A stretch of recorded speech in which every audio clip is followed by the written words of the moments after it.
हे what's up guys, welcome back once again. दोस्तों, आज की कहानी जो एक्सप्लेन करने जा रहे हैं उसका नाम है लोनली प्लेस टू डाई। कहानी की शुरुआत होती है तीन दोस्तों से जो कि एक पहाड़ की ऊंचाई को नापने की कोशिश कर रहे हैं। उस पर चढ़ने के लिए वो एक एक करके तैयार होते हैं और फिर धीरे धीरे करके ऊपर चढ़ना शुरू करते हैं। रेडिसन जो कि काफी अच्छी थी इस काम में, लेकिन अभी भी उसे कभी कभी ये करने में डर लगता है क्योंकि कुछ सालों पहले उसने इसी चक्कर में अपने सबसे अच्छे दोस्त को खो दिया था, जिसके बाद वो हर एक कदम फूक फूक कर रखती है। ऊपर चढ़ती है और तभी अचानक से एड को, जो कि अभी नया नया इस काम में आया है, वो फिसल जाता है और नीचे गिरने लगता है। लेकिन उसकी किस्मत अच्छी होती है कि रेडिसन सही समय पर रस्सी को पकड़ लेती है जो कि पहाड़ से बंधी हुई थी, और अगर ऐसा नहीं होता तो आज फिर कुछ अनहोनी हो जाती।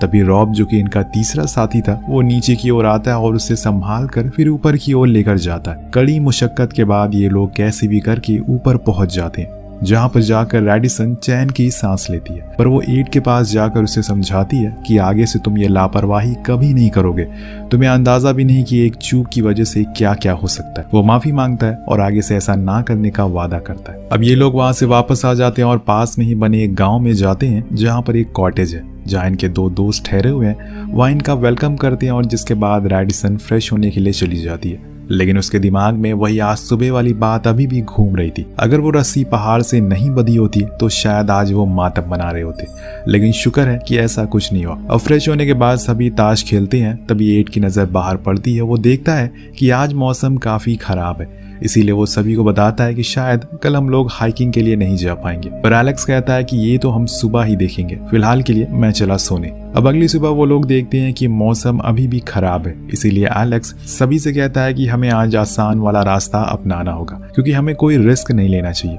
इसीलिए सभी उसकी बात को मान लेते हैं और फिर हाइकिंग के लिए तैयार हो जाते हैं। लेकिन इन्हें ये नहीं पता कि ये हाइकिंग उनकी जिंदगी की सबसे खतरनाक हाइकिंग होने वाली है। आगे कुछ ऐसा होने वाला है जो शायद आपको सोचने पे मजबूर कर देगा कि ऐसा कैसे हुआ। इन लोगों का सफर शुरू होता है। सभी लोग कई घंटों की ट्रैकिंग करते हैं और फिर थोड़ी देर बाद ब्रेक लेते हैं, जिस बीच एड कहता है कि उसे टॉयलेट करने के लिए जाना है, जिसके लिए वो अपने दोस्तों से कुछ दूरी पर जाकर रुकता है। लेकिन तभी वहां उसे कुछ आवाजें सुनाई देती है जो किसी की रोने की थी।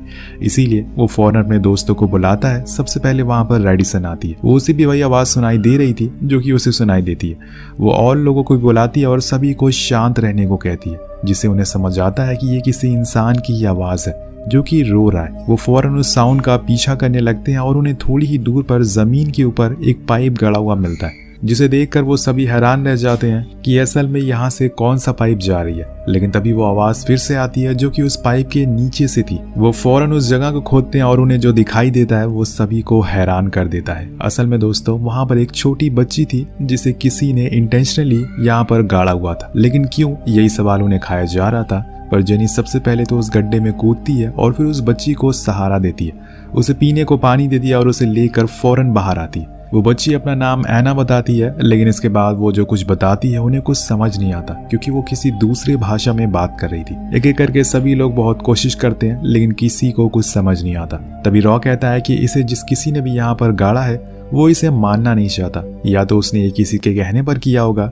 तभी उसने उस पाइप को यहाँ लगाया है ताकि वो जिंदा रहे और सांस लेती रहे। तो एलेक्स कहता है कि हमें इसको बचाना होगा, किसी सेफ जगह पर छोड़ना होगा जहाँ से ये अपने घर जा सके। इसीलिए वो लोग मैप निकालते हैं और उसमें सबसे पहले वाले विलेज को ढूंढते हैं जो कि यहाँ से थोड़ी ही दूरी पर था। अब वहाँ पर जाने के लिए दो रास्ते थे, जिसमें से एक शॉर्टकट भी था जो थोड़ा खतरनाक होता है और दूसरा था वो थोड़ा लंबा होता है। वो इस बच्ची को लेकर उस शॉर्टकट से नहीं जा सकते, इसीलिए रॉ और रेडिसन, जो कि सबसे अच्छे क्लाइंबर होते हैं, वो डिसाइड करते हैं कि हम लोग शॉर्टकट रास्ते से जाएंगे उस विलेज तक और वहां जाकर मदद लेकर आएंगे। तब तक तुम लोग इस बच्ची को लेकर लंबे वाले रास्ते से आगे बढ़ो। सभी लोग राजी होते हैं और फिर अपने अपने रास्ते निकल जाते हैं। लेकिन आपको क्या लगता है कि क्या इन्होंने ये सही किया या फिर उस बच्ची को वहीं छोड़ देना चाहिए और अपने काम से काम रखना चाहिए? पर जो कुछ भी हो रहा है उसमें खतरा बहुत ही ज्यादा है। दोनों शॉर्टकट रास्ते को पकड़कर आगे की ओर बढ़ते हैं। उनके बीच में एक चट्टान आती है जहां से उन्हें नीचे उतरना था। एडिसन रस्सी को फेंकती है और फिर उसको पकड़कर नीचे की ओर जाने लगती, पर तभी उसकी रस्सी का एंड हो जाता है। अब उसके पास उसे छोड़ने के अलावा कोई और ऑप्शन नहीं था,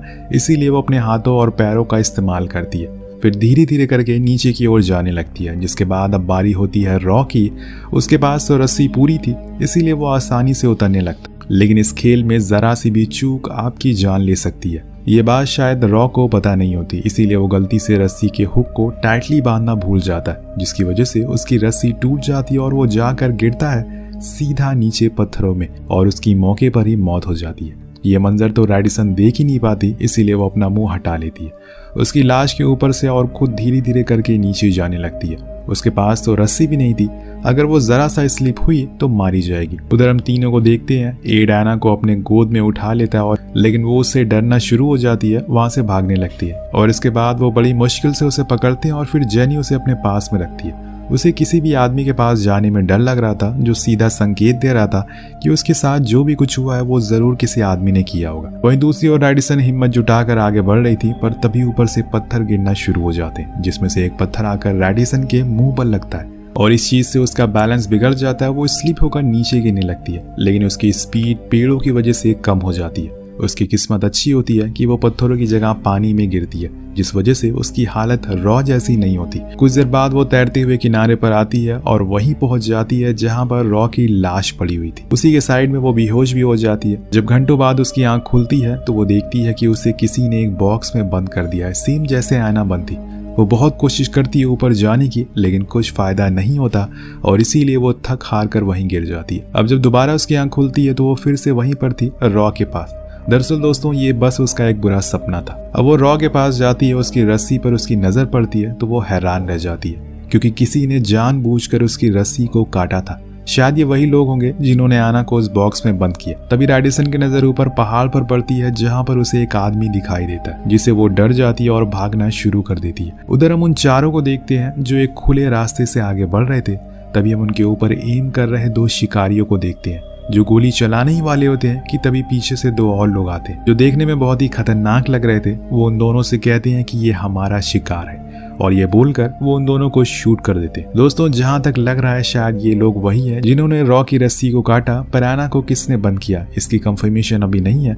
अभी वहां रैडिसन भागते हुए एक नदी के पास पहुंचती है और वहीं उसे अपने और साथी भी मिल जाते हैं। वो उन्हें सब कुछ बताने की कोशिश करती है जो अभी कुछ देर पहले उसके साथ हुआ, लेकिन पानी बहने की तेज आवाज होती है और वो उसकी आवाज सुन नहीं पाते। इसीलिए वो उन्हें इशारों में बताती है कि किसी ने जानबूझकर रॉ की रस्सी काट दी और अब वो जिंदा नहीं है। ये सुनकर सभी लोग डर जाते और इसी बीच अचानक से एक और हैरत अंगेज चीज होती है।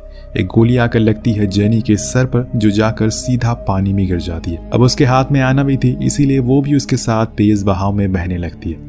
ये देखकर सभी लोग घबरा जाते हैं। अब वो यहाँ से भागें या फिर आना को बचाएं, या फिर अभी भी क्या जेनी जिंदा होगी, लेकिन क्या पता दूसरी गोली आकर इन्हें लग जाए। सभी इधर उधर भागना शुरू करते हैं क्योंकि अभी भी गोलियां लगातार चल रही थी, जिसकी वजह से रैडिसन पानी में कूद जाती है और सभी जंगल के अंदर भागना शुरू कर देते हैं। रैडिसन जब पानी के अंदर जंप मारती है तो वो देखती है कि वहां पर जेनी भी है, लेकिन जब वो उसके करीब जाती है तो वो देखती है कि उसकी आंख ही गायब है, जिससे वो बहुत ज्यादा डर जाती है और फौरन ऊपर आती है जहां पर उसे आना दिखती है, जो कि बेहोशी की हालत में बह रही थी। वो फौरन उसे पकड़ती है और किनारे तक लेकर आती है। ये उस जगह से थोड़ी दूरी पर आ गई थी, इसीलिए उन शिकारियों की नजर इन पर गई नहीं। वो फौरन एना को ऑक्सीजन देने की कोशिश करती है, जिससे कि वो होश में तो आ जाती है, लेकिन उन दोनों शिकारियों ने इन्हें देख लिया था। इसीलिए रैडिसन एना को भागने को कहती है और खुद वहीं रहती है, क्योंकि वो नहीं चाहती कि एना को कुछ हो। उधर रेड भी भाग रहा होता है कि तभी उसे एना एक पत्थर के पीछे बैठी हुई मिलती है। वो उसके पास जाता और चुप रहने को कहता है, और अब तक एना को भी पता चल गया था कि कौन सही है और कौन गलत है, इसीलिए वो इस बारी उसे दूर नहीं भागती, बल्कि उसका हाथ पकड़कर आगे बढ़ती है। दोनों जाकर एक जगह रुकते हैं, लेकिन वहां ये दोनों भी पहुंच जाते और इसी बीच उसे रास्ते में एलेक्स भी दिख जाता है।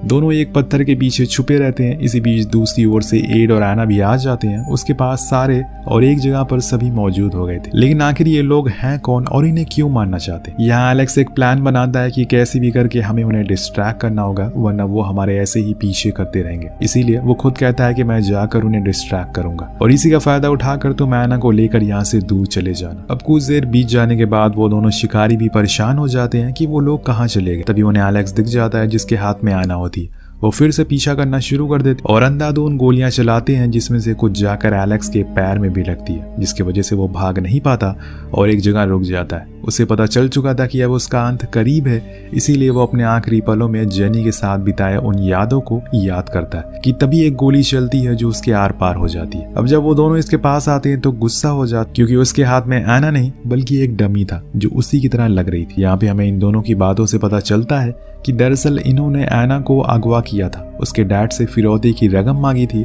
जिसके बाद वो एना को छोड़ देंगे। लेकिन इनका प्लान फेल होता नजर आ रहा है और यहाँ पर एना भी अब भाग चुकी है, इसीलिए इनका काम भी बढ़ गया है। दूसरा बंदा कहता है कि उन्हें अब यहाँ से निकल जाना चाहिए, लेकिन हेड कहता है कि अभी नहीं, हमें उन पैसों की जरूरत है, इसीलिए हमें उसे ढूंढना होगा कैसे भी करके। इसी बीच हम तीनों लोगों को देखते हैं जो असल में एना के डैड के लिए काम करते हैं, जो कि एक बहुत बड़ा आदमी है। उसने इन तीनों को एना को ढूंढने के लिए भेजा है। अब वो धीरे धीरे करके इसी जंगल की ओर बढ़ रहे हैं। उनके पास वो फिरौती के पैसे और एक जीपीएस भी है, जो कि शायद उन दोनों किडनैपर की लोकेशन को बताता हो। उधर हम एड को देखते हैं जो रैडिसन से वही बात कहता है कि शायद वो लोग किडनैपर हैं जिन्होंने एना को अगवा किया है और जाकर उस बॉक्स में बंद कर दिया। लेकिन अभी वो हमारे साथ है, इसीलिए हमें वापस से एना को उसी बॉक्स में रख देना चाहिए और हमें यहाँ से निकल जाना चाहिए, वरना हम भी मारे जाएंगे। लेकिन रैडिसन नहीं मानती और विलेज तक चलने को कहती है। वो लोग पूरे दिन चलते रहते हैं और फाइनली रात में जाकर उस गाँव तक पहुँचते हैं। वहां जाकर वो लोग सबसे पहले पुलिस के पास जाते हैं। उनके साथ जो कुछ भी हुआ, इस बच्ची के साथ जो कुछ भी हुआ, वो सब बताते हैं। लेकिन उस ऑफिसर को इनकी बातों पर यकीन ही नहीं होता, इसीलिए वो इन्हें बाहर बैठने को कहता है। जब कुछ देर बीत जाते हैं तो एड को लगता है कि ये ऑफिसर भी उन्हीं के साथ मिला हुआ है, इसीलिए वो उन दोनों को लेकर वहां से जाने लगता है। वो पुलिस वाला उन्हें रोकने की कोशिश करता है तो एड उसे चाकू दिखाकर धमकाने लगता है। लेकिन इतनी ही देर में वहां पर मार्टी आ जाता है, जो कि शिकारियों के हेड का भाई था। वही किडनैपर वो उस ऑफिसर को गोली मार देता और अब इन तीनों के पीछे पड़ जाता। तीनों वहां से भागने की कोशिश करते हैं, लेकिन उस रात गांव में किसी तरह का रिचुअल हो रहा था, जिस वजह से बाहर बहुत भीड़ होती है। वो इसी का फायदा उठाकर वहां से भाग जाते हैं। लेकिन तभी वहां पर जॉनी आ जाता है, जो कि एना के डैड के भेजे हुए लोगों में से एक था। उसे लगता है कि एना के साथ जो है वही उसका किडनैपर है और इसीलिए वो एड को शूट कर देता है, जिससे उसकी बेरहमी से मौत हो जाती है और वो तो रैडिसन को भी मारने वाला होता है कि तभी वहां पर मार्टी आ जाता है और उसे गोलियों से भून डालता है। लेकिन इतनी देर में जॉनी अपने बॉस मार्क को खबर कर देता है, जो कि हेड के साथ बैठा हुआ था। वो डील कर रहा होता है कि वो पैसे दे दे, जिसके बाद वो एना को भी छोड़ देंगे। अगर ऐसा नहीं हुआ तो वो उसे मार देंगे। इतनी ही देर में मार्क के पास खबर आ जाती है कि एना असल में मार्टी के पास नहीं है, वो किसी और के पास, जिसके बाद वो उस पर ही हमला कर देते हैं और उन दोनों में लड़ाई होना शुरू हो जाती है, जिसे बाहर मार्क का साथी देख लेता है और उसके साथ देने के लिए अंदर आता। उधर हम रैडिसन को देखते हैं जो भागते हुए एक घर में छुप जाती है, लेकिन मार्टी इतनी आसानी से उसे छोड़ने वाला नहीं है। वो वहां भी पहुंच जाता और उसे मारना शुरू कर देता है। यहाँ एना तो बेड के नीचे छुप जाती है, लेकिन रैडिसन और उसके बीच में अभी भी लड़ाई चल रही थी। तभी रैडिसन मार्टी को एक कमरे में बंद कर देती है और ऊपर जाने लगती, लेकिन वो बाहर आ जाता और रैडिसन को मारकर बेहोश कर देता है, जिसके बाद वो एना को ढूंढने लगता है। लेकिन इतने में रैडिसन को होश आ जाता है और वो उसकी खिड़की से नीचे धक्का दे देती है, जिससे कि उसकी फाइनली मौत हो जाती है। दोनों ही बच जाते हैं, लेकिन घर में आग लग गई थी, इसीलिए वो सबसे पहले तो एना को घर से बाहर एक घास के ढेर पर फेंक देती है। लेकिन जब उसकी बारी आती है तो स्मोक की वजह से वो बेहोश हो जाती है। उधर हम हेड को देखते हैं जो पैसों को लेकर भागने की कोशिश करता है, लेकिन इतने में एंडी वहां पहुंच जाता है और उसे बहुत ही मारता है और गाड़ी में बैठा लेता है। कुछ देर बाद जब रैडिसन की आंख खुलती है तो वो देखती है कि उसे बचा लिया गया है फायर फाइटर की वजह से। जब रैडिसन को स्ट्रेचर पर ले जाया जा रहा होता है तो एना उसके पास आकर खूब रोती है।